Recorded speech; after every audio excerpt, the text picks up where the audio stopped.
In the summer of 1890, a small group of Arizona ranchers rode into the northern range to find out why their cattle were disappearing.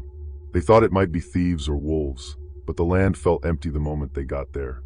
Birds had flown away, tracks stopped suddenly, and the sky felt strange in a way that made their horses nervous. When darkness came, they realized something much bigger had already noticed them, and it was watching from above. So before we continue, please make sure to leave a like and let us know where you're watching from. Thanks. I still remember the heaviness of that summer of 1890 on our land. The heat stayed even at night. The air over the bushes and red dirt around our ranch was still and thick. Dust hung in the yard after every step, taking a long time to settle. Cattle stood under the few mesquite trees with their heads down, their ribs showing more than they should have. We had lost too many cows that year, and not just because of the dry weather. Something out there was taking them. My brother Caleb was the first to say it out loud at dinner. He pushed his plate away, wiped his mouth on his sleeve, and stared at our father across the table. "It's not wolves," he said. "Wolves leave tracks. They leave a mess. These dead bodies look like they fell from the sky." Father didn't answer right away. He chewed slowly, eyes down, like he could avoid the truth if he focused on his food. I looked between them, feeling the same worried thought grip my chest. I had seen the last 2 cows we found in the far field. Their legs were bent in directions they shouldn't be. Their ribs were cracked inward. There were no tracks around them, no marks where something dragged them, only crushed grass right underneath. Our ranch sat in a wide valley of dry grass and scattered rocks with a line of low hills to the north and rough cliffs to the east. Anyone who wanted to move cattle through that land had to know every ditch, every dry creek, every bit of shade a person could reach on a long ride. I was 17 that summer.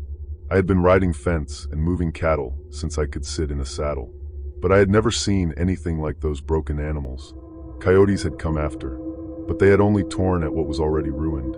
We weren't the only ones with trouble. 2 days before our ride, a neighbor from the next ranch over, a man named Boyd, rode up with dust on his hat and dried sweat on his shirt. He got down, tied his horse, and walked straight to where Father and Caleb were checking equipment. "You losing cattle up in your north range?" he asked. Father nodded once. Boyd spit in the dirt and rubbed his thumb along his jaw. "Same here. Same way. No tracks. Bones crushed in. My boys heard something at night last week. Said it sounded like a big canvas snapping in a storm. No wind that night, though. I remember the way the yard went quiet. Even the usual noise from the kitchen stopped for a moment. I had heard something 2 nights before. I had lain awake on my bed near the window, sweat on my neck, and the sound had come faint through the open window, a heavy, slow beat, far away, with a low rumble that I felt more than heard.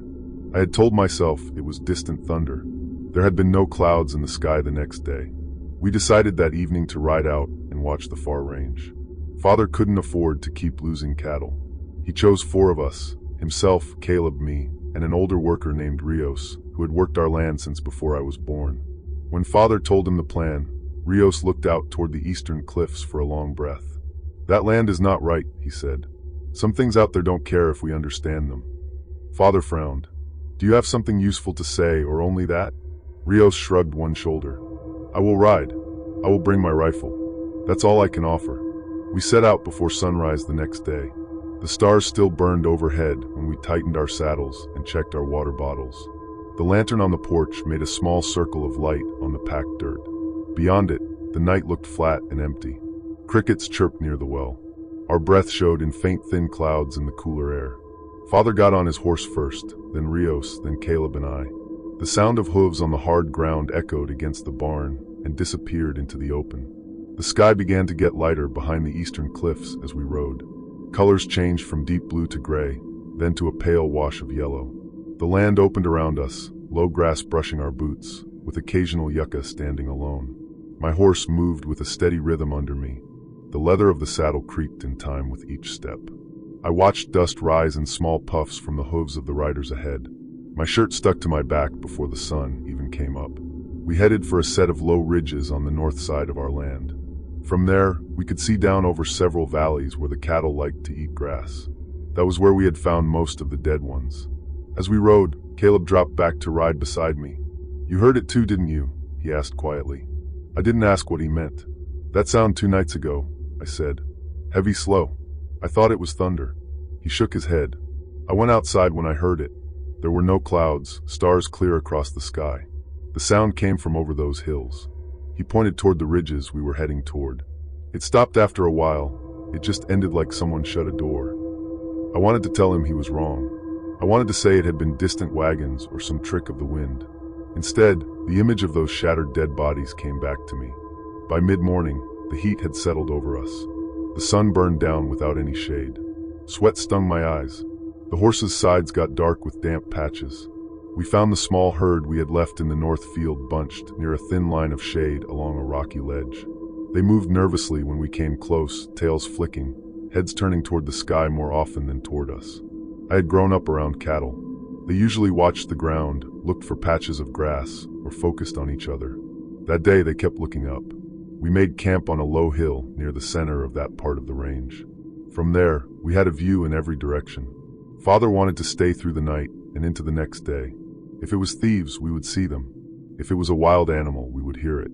We tied up the horses, set up a small fire ring, and laid out our blankets in a loose circle. No one talked much while we worked. Each of us paused now and then, eyes moving toward the ridges and the empty sky.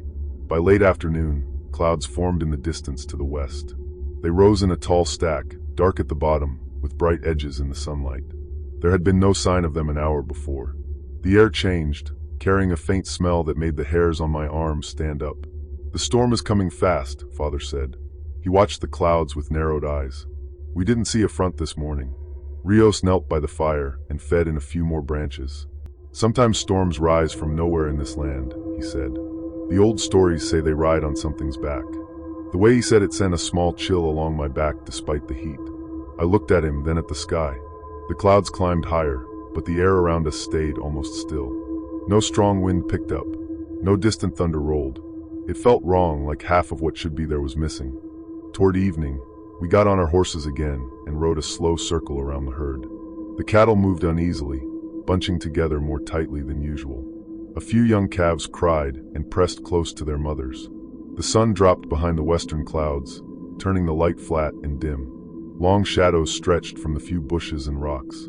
We checked the fence lines, which were rough and simple out there, more to guide the cattle than to hold them in. Everything looked normal. We found the first sign near a dry ditch at the bottom of the northern ridge. Caleb saw it before I did. He raised a hand and stopped his horse, staring at the sand below. I rode up beside him and looked where he was looking. There, pressed deep into the pale ground, was a mark I didn't recognize. It stretched wider than my arms with long grooves at one end, almost side by side, each ending in a deeper hole. The sand around it looked scattered, as if something heavy had hit from above and bounced or lifted away. Father and Rios joined us. Father got off his horse and stepped carefully around the mark, not wanting to mess it up. He crouched and touched the edge of the mark with 2 fingers. "Not a hoof," he said. "Not a wagon wheel, not a cat, not a bear." Rios folded his arms. "It fell hard," he said. Whatever it was came straight down. I looked up without thinking. The sky above us had only high, thin wisps near the rising storm clouds. There were no birds in sight, no vultures circling, no crows, only empty blue and the dark wall of the distant clouds. We followed the ditch a little farther and found another mark, this one not as deep, as if something had brushed the surface instead of hitting it. Beyond that, there was nothing. No trail leading away, no line of prints, just the ditch curving along the bottom of the ridge and disappearing into a bunch of rocks. My chest tightened with a feeling I didn't want to name. The land I had known my whole life no longer felt familiar. The shapes were the same, but some unseen order had changed. I glanced at Caleb. His jaw was set, but his eyes moved across the sky in short, quick jumps. "We stay anyway," Father said. His voice sounded harder than before. "Whatever is doing this is not taking any more of my herd. We will keep watch in pairs through the night." I didn't argue. None of us did. Still, as we turned our horses back toward camp, I felt a weight settle between my shoulders. It stayed with me even after the sun went down and the first low rumbles began to reach us from the direction of the strange, fast-building storm. We ate a quick meal before it was full dark. Jerky and beans warmed over a small fire. The storm to the west had grown into a wide wall. Forked flashes lit the distant horizon in short bursts. A thin wind began to move across the grass, carrying a dry, charged smell that made the skin on my arms tighten. Our horses moved around and tossed their heads more than usual, even though we had given them water and checked their equipment. Father laid out the watch. He and I would take the first half of the night.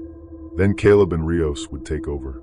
The herd had drawn closer together near the hill where we camped, their bodies forming a thick patch of darkness against the pale ground. Now and then a low, worried moo reached us. There was no other sound except the crackle of the fire and the far-off rumble of thunder that didn't seem to get any closer. When the last of the light disappeared, the sky turned very black between the scattered stars and the moving storm edge. We put out most of the fire to keep our night vision and sat a short distance apart, rifles across our knees. My eyes moved between the herd, the ridges, and the strip of sky above. My ears tried to hear anything beyond the insects and the faint movements of cattle. For a long time, nothing changed. After an hour or so, my thoughts drifted back over the day. The mark in the ditch stayed in my mind. I tried to match it with something I already knew. Wings didn't leave marks like that. Hooves didn't fall that wide. I thought of Boyd's boys talking about a sound with no wind to carry it. My chest felt tight again. I forced myself to breathe steady and keep my eyes moving. Sometime past midnight, the air changed. The wind dropped away until it barely moved the grass at our feet. The crickets stopped almost at once. The sudden quiet pushed against my ears. I looked over at my father. He had turned his head slightly, listening. He lifted one hand, palm flat, a signal to stay still. At first, I heard nothing. Then a low pulse reached us from above. It didn't sound like wagon wheels or hooves or any storm I had ever known. It came in slow, heavy beats. Each one carried a faint pressure that brushed against my chest and shoulders. Between those beats, a rough rumble spread across the sky. It seemed to move from one part of the dark to another, hard to locate. The cattle reacted before I fully understood what I was hearing. A wave of movement passed through the herd. Some pushed against others, trying to get toward the center. Young calves cried out high and sharp. One cow ran a short distance and then stopped, sides heaving. Our horses jerked against their ropes and snorted, eyes rolling white in the glow from the few coals left in the fire. The sound above us grew stronger. The slow beats came closer together. The pressure against my body got heavier, as if the air itself had gained weight. I tilted my head back and tried to see, trying to pick out a shape against the stars. For a few moments, I saw nothing. Then one section of the sky turned darker than the rest. It moved, sliding across the stars without any outline I could hold on to. They disappeared behind it and came back after it passed. Father stood up in one smooth motion and lifted his rifle. "Don't shoot unless it comes for us," he said quietly. "We don't waste shots on shadows." His voice was steady, but I could tell he was forcing it to stay that way. I stood beside him, rifle ready, mouth dry. My heart pounded so hard I felt it in my throat. The heavy beats swung wide over us and then swept out toward the herd. The cattle cried out and moved in a rough wave. Dust rose around them, faint in the dark. Something passed overhead again, lower this time. I still couldn't see a clear shape, only a big empty space against the sky, too large to match any bird I knew. The wind that followed it carried a sharp smell, not rot and not animal musk, but something like metal and harshness that made my nose sting. There was a single short scream from one of the cows. The sound cut off almost as soon as it began. I saw movement at the edge of the herd. A sudden lift and drop. Dust rose up around that spot. The dark shape overhead jerked, then climbed with a slow, powerful rise. For a moment, as lightning flashed far off behind the storm, I saw more than before. A huge wing stretched across the sky, feathers outlined in pale light from the distant flash. The width of it was bigger than any eagle I had ever seen. The tips of the feathers looked rough and worn, and yet each stroke through the air carried huge force. Under that wing, I saw a curved beak and a head that turned with sharp focus, eyes reflecting a faint, cold glint from the lights on the horizon. Then the night closed over it again. The beats of its wings got quieter as it moved away, carrying whatever it had taken. The herd stayed in motion for a while longer, moving around and crying, but no more animals fell. Slowly, the cattle settled into a tight, nervous group. The crickets stayed silent. Even the distant thunder seemed to hold back. I realized I hadn't taken a full breath since the scream. When I finally forced air into my lungs, my chest hurt. I looked at my father. He kept his eyes on the sky a few moments more before lowering his rifle. His face looked worn in the dim light. "You saw it," I said. My voice sounded rough. He nodded. "I saw enough." We stood there in the thinning dark, not speaking until the air eased a little and some of the night sounds came back. When our watch ended and it was time to wake Caleb and Rios, I didn't want to lie down. Sleep felt impossible. Still, Father said we needed to keep the schedule. "We need clear heads tomorrow," he said. "Whatever that was won't be the last of our problems." When I shook Caleb awake and told him what had happened, he stared past me toward the herd. "It took one?" he asked. "Yes, clean, fast, no sound after." He pulled on his boots, jaw tight. "Then it will come again," he said. "Nothing that hunts that way takes only once." I lay on my blanket, but kept my eyes open. I listened to the second half of the night in small pieces. Low whispers between Caleb and Rios, the occasional stomp of a hoof, one short burst of nervous cattle noise that died away quickly. The wing beats didn't return before sunrise. At last, pale light filled the sky, and I pushed myself up with stiff arms and a heavy head. The herd looked smaller in the morning. We rode out and counted. One full-grown cow was missing. No body, no blood, no torn ground, only a wide area of churned hoof prints where the cattle had pushed together.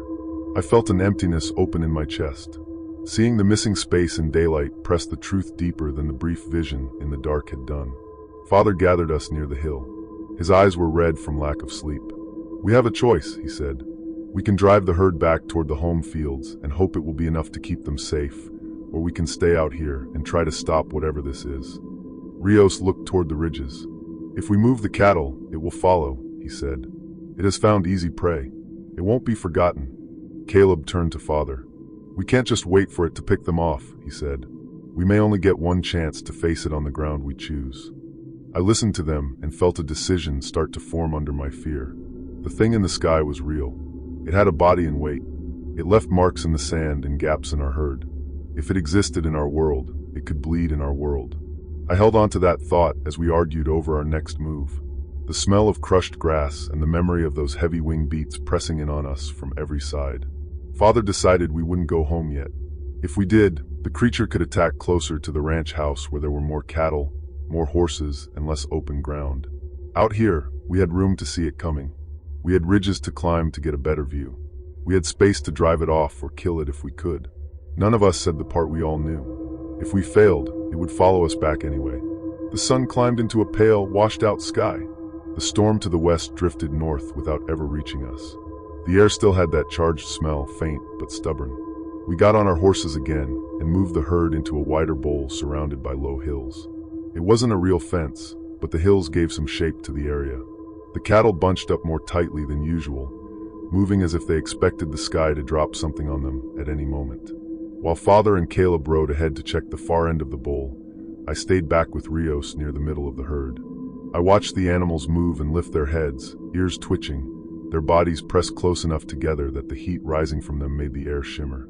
I could hear their breathing and the steady click of hooves against loose stones. Every few minutes, one would snort and shake its head, looking up. "I have seen strange things in my years," Rios said as he checked the bullets in his rifle, "out in the mountains far south of here.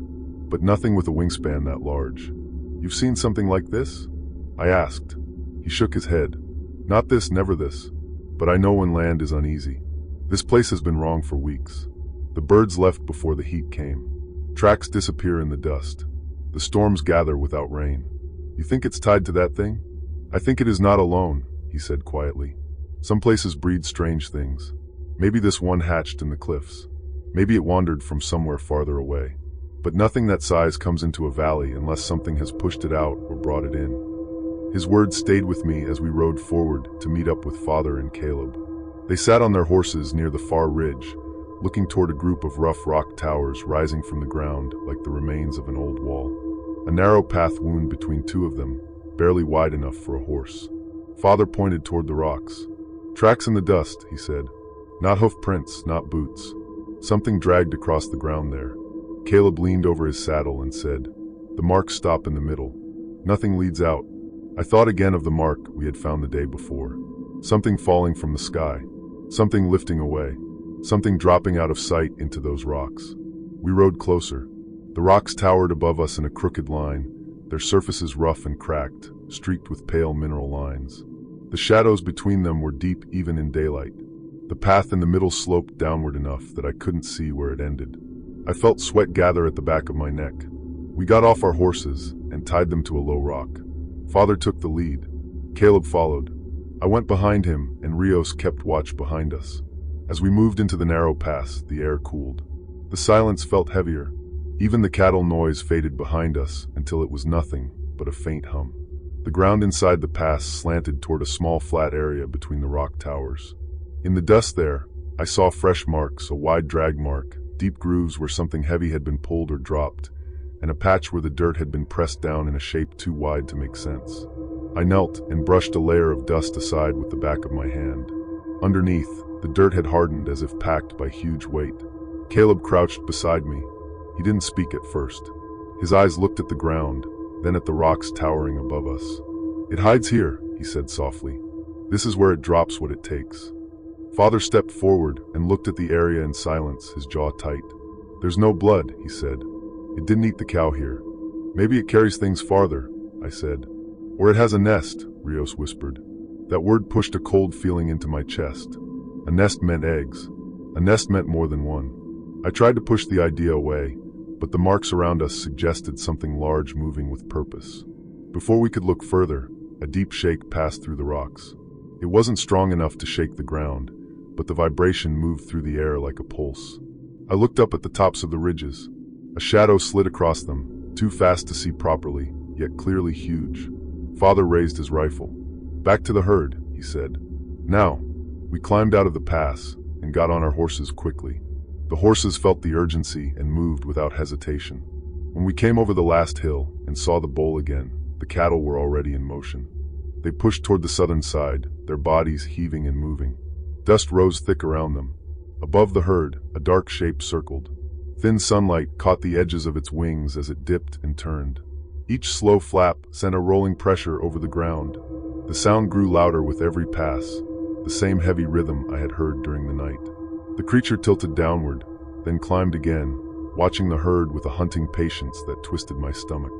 "It's hunting in daylight," Caleb said. "It's not afraid of us."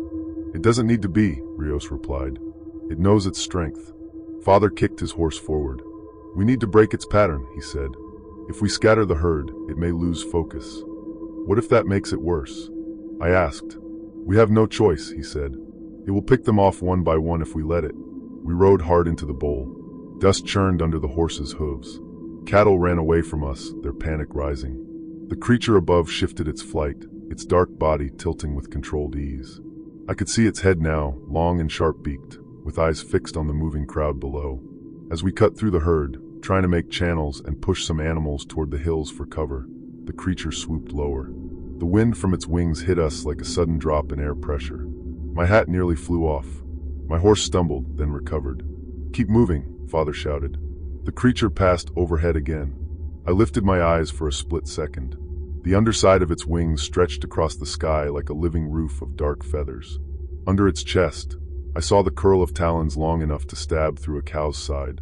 Its feathers moved in layers, each one edged in a dull flat shine. Caleb rode beside me. "We can't ride faster than that," he said. "If it wants one of us, we're too slow." "We stay together," I said. "It will go after the cattle first." Before he could answer, the creature turned its body sharply and dove. The sound of it dropping tore through the air. It aimed for a group of cows near the far end of the bowl. One animal broke away from the others and ran. That was all the creature needed.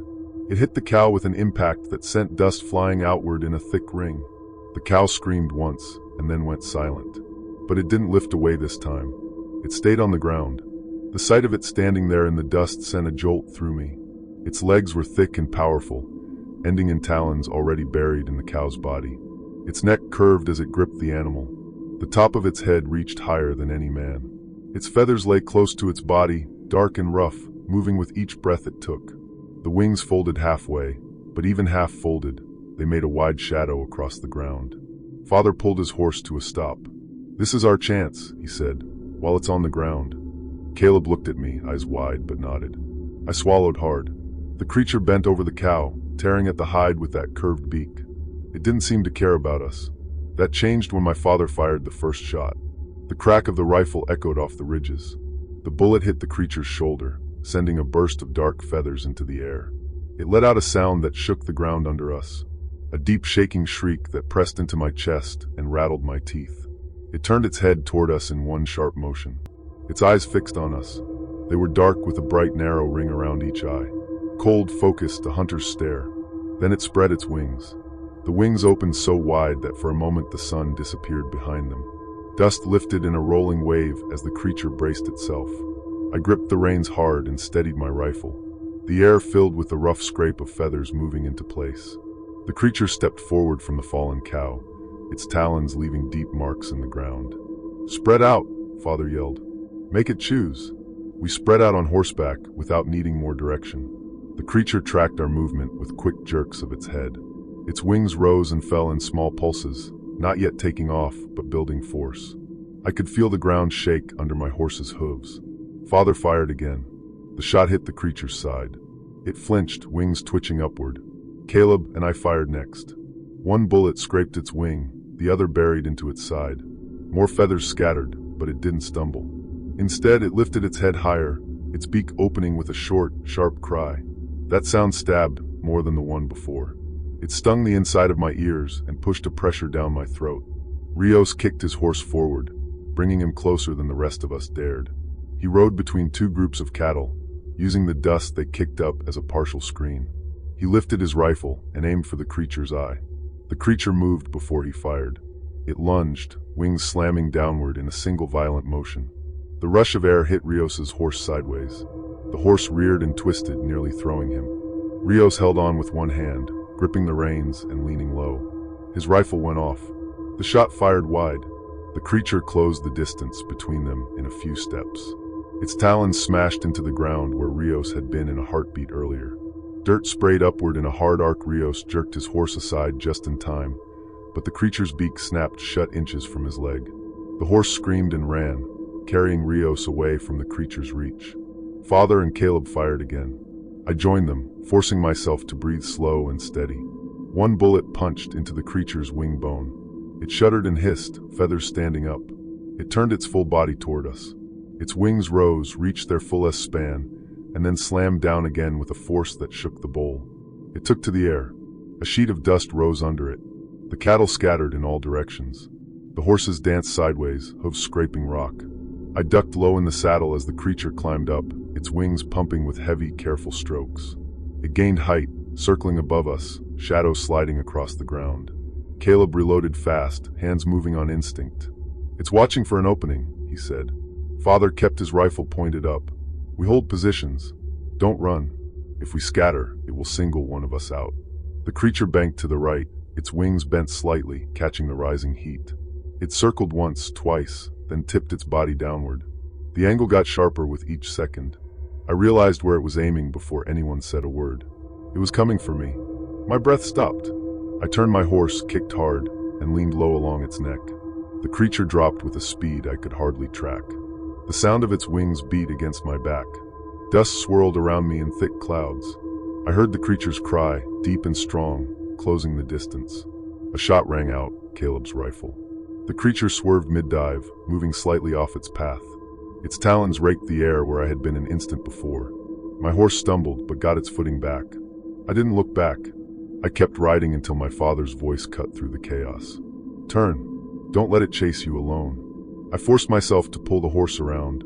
The creature climbed, its wings dragging a long shadow across the ground. I saw a streak of dark blood on its left side. Its flight wobbled for a moment. It wasn't enough to weaken it, but enough to slow it. Father motioned us in. "Stay tight. We make a wall." We formed a rough line, rifles raised. The creature circled above, getting lower with every pass. It looked at the new setup, its movements less smooth now. The wound on its side dripped a slow trail that fell in thin streaks to the ground. Rios came back to us, breathing hard, hat missing, sleeve torn. "We heard it," he said, "but not enough." The creature folded its wings partly and dropped again. This time, it aimed not for a single rider, but for all of us at once. It came in low, wings fully spread, talons reaching forward. We fired together. The shots cracked through the air in quick bursts. Feathers burst from its body. One bullet hit its shoulder joint. Another hit near its throat. A third buried deep into its lower chest. The creature lost speed. Its wings stuttered.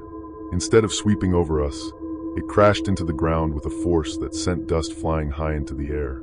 The shake knocked my horse sideways. I hit the ground hard. The breath knocked out of me. I rolled, ears ringing, vision blurred by dust. Through the haze, I saw the creature pushing itself upright. Its wings beat weakly, kicking up loose dirt. Its head swung side to side, searching. Its eyes were darker now, not focused, but still dangerous. I heard boots running. Caleb reached me first and pulled me to my feet. "Can you stand?" I nodded, though my legs shook. Father walked toward the creature, rifle raised. Rios moved with him, staying on the opposite side to surround it. They moved forward slowly, careful not to get close enough for a final strike from its talons. The creature staggered, but managed to spread its wings halfway. It let out another deep cry, weaker than before, but full of anger. Caleb pulled his second rifle from his saddle and handed it to me. "If it charges, aim for the head," he said. "Nothing else will stop it." I steadied myself, fingers tight on the grip. The creature shifted, dragging one wing across the ground. Its chest moved with hard breaths. Blood trickled from several wounds, staining the dust dark. Father stopped 10 steps from it. He lowered the barrel slightly, studying its movements. "It's weakening," he said. "One more push." The creature raised its head and locked eyes with him. The strength in its stare tightened something in my chest. There was no fear in its look, only defiance. It lunged, not into the air, but forward. It moved faster than I expected. Father fired. The bullet hit its neck. Caleb fired a split second later. His shot hit just above the creature's right eye. The impact snapped its head back. Its body swung sideways, legs buckling. It hit the ground and slid in a long drag of feathers and dust. A silence fell over the bowl. Even the cattle seemed to wait. The creature tried to rise again. Its wings flexed, its talons curled. It lifted its head a few inches, but couldn't keep it up. Its breath rattled and thinned. Its eyes lost focus completely. After a final shallow breath out, its body sagged into the dirt. Everything went still. Father walked closer carefully, rifle pointed at its eye. He nudged its beak with the toe of his boot. No reaction. He stepped closer, looked at the chest, then the wings, then the head. "It's dead," he said. My legs almost gave out in relief. Caleb breathed out hard and leaned on his saddle. Rios ran a hand across his face, shaking his head slowly. I walked up to the creature's body. Up close, its size became huge. The wings stretched wider than any wagon we owned. The feathers were rough and heavy. Its beak, curved and sharp, looked strong enough to snap a man's arm. The talons, thick and hooked, had punched deep into the ground during its last movement. "This thing has ruled this valley for years," Rios said. "Maybe longer." Father didn't reply. He stared down at the creature for a long moment, jaw set, eyes distant. "We don't tell the neighbors anything until we ride home with proof," he finally said. "They need to know it's gone. They won't believe it otherwise." Caleb rested his rifle against his shoulder. "We haul it back." Father shook his head. "We can't drag something this size without breaking it to pieces. We take feathers, talons, enough to show what we saw." Rios nodded. "That will be enough for them. Enough for anyone." I stood beside the creature, my breath still uneven, dust thick on my clothes. The memory of its flight, its cries, the force of its wings, all of it pressed through me in heavy waves. I felt the weight of the morning settle into my bones. But under that weight was something else. A slow, steady calm. We faced what hunted us. We survived. And now, standing in the quiet bowl with the fallen creature before us, I knew the story of that day would follow me for the rest of my life. Father told us to get knives from the saddlebags. We walked toward the creature carefully, even though its body lay still. Nothing that size died quietly, and none of us were ready to trust that its strength had fully left it. But as we stepped close, the air around it had no movement. The ground under its chest no longer rose and fell. The finality of its stillness sank in slowly. Up close, its feathers were heavier than I expected. They lay in layered rows, thick and packed, almost more like armor than feathers. Caleb pressed his palm against one. "This is tougher than leather," he said. "You'd need a sharp blade just to cut through the edge." Father pulled one long feather free near the wing joint. It came loose with a faint crack. "We take a few from each wing," he said. "And 2 talons. That's enough to prove it." The talons were curved, heavy, and cold. When I ran my thumb along one, I felt the small ridges near the point. I imagined those ridges gripping a cow's hide or a man's shoulder. The thought made my ribs tighten. I cut 2 free with slow, careful motions. They thudded onto the ground when they dropped, as solid as iron. While we worked, Rios circled the creature, studying the throat, the wound on its side, the span of its wings. He paused near the head and crouched. He touched the feathers along the creature's neck, then the hard curve of the beak. His forehead creased. "What is it?" my father asked. Rios didn't answer right away. He brushed dust off the beak, showing faint grooves carved across its surface. "These aren't from cattle," he said. "These are old marks deep. Something fought this thing years before today." Caleb walked closer. "Another of its kind?" "Maybe," Rios said. "Or another predator."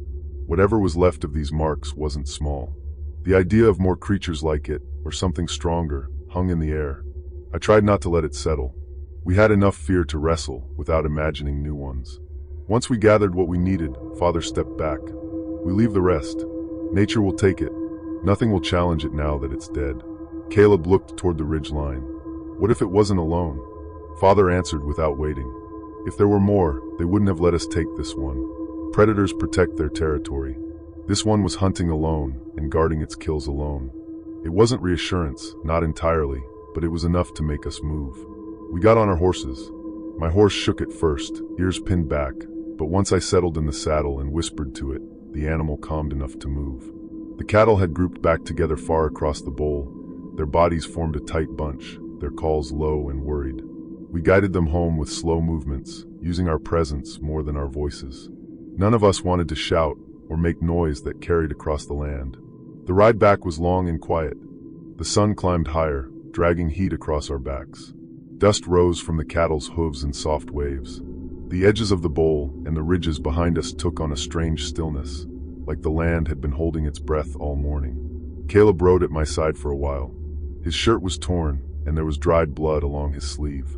Not his, but from some close brush during the chaos. He kept his eyes ahead, jaw tense. "You all right?" I asked. He nodded once. "I still feel it," he said. "The force of it, the size.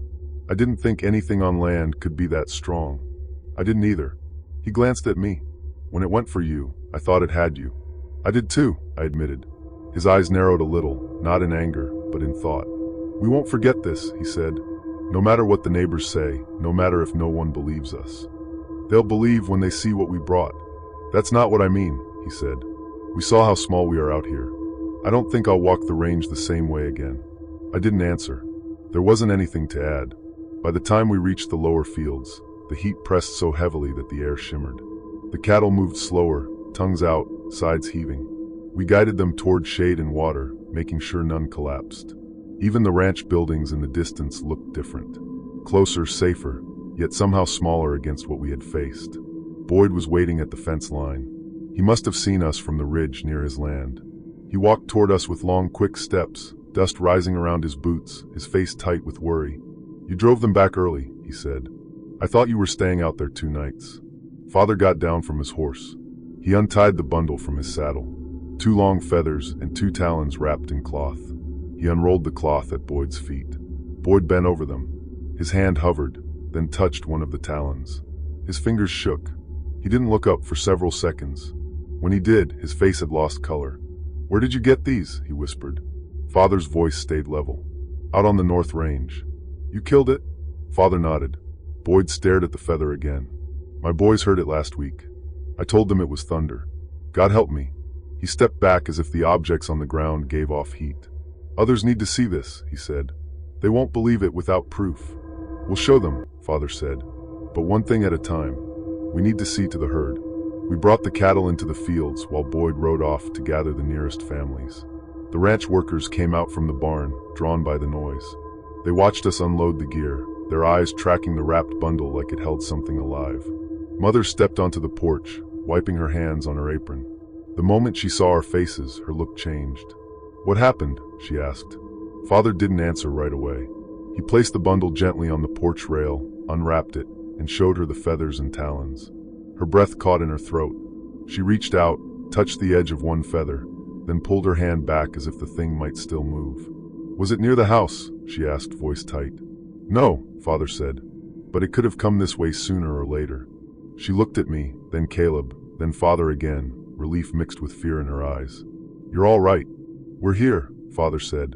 We washed the dust from our faces and drank cold water from the well. My muscles ached from the fall and the long ride. My hands shook more than once when I tried to hold the ladle. People arrived soon after. Boyd and his sons, the Myers from the Southland, and a few men from the next ranch over. They gathered on our porch, eyes fixed on the feathers and talons. There was confusion at first, then disbelief, then a quiet wonder that settled into silence. One of Boyd's sons leaned close. "Is it bigger than these make it look?" Father nodded. "Much bigger." Another man swallowed hard. "Was it alone?" "We didn't see another," Father said. The questions continued. How did it die? Were we sure it wouldn't return? How long had it hunted the valley? Father answered what he could. We stayed near him, listening, adding details when asked. By sunset, the crowd thinned. People rode home with the weight of the truth on their faces. Some looked shaken. Some looked grateful. Everything looked changed. After the last rider left, the yard grew quiet again. The sun dipped behind the hills. A pale glow stretched across the sky. I leaned against the porch rail, staring out at the darkening fields. Caleb joined me. He nudged my shoulder lightly. "Feels like the land knows," he said. "Like it's calmer now." I listened. The air had no strange pressure, no distant rumble, no heavy beats rolling across the valley. "It does," I said. Father stepped out onto the porch, arms folded. He looked toward the north range, his eyes softened a little, though the hard lines of the day still marked his face. "It's over," he said. I wanted to believe that, and in many ways I did. But a quiet thought stayed at the edge of my mind, hard to ignore. If one creature like that could live in our valley for years without any of us knowing, then what else waited out there in the open stretches of land we had always thought belonged to us? Still, the night settled peacefully and clear. The sky stretched wide and calm above the ranch. No wing beats crossed it. The creature was gone. The valley was quiet.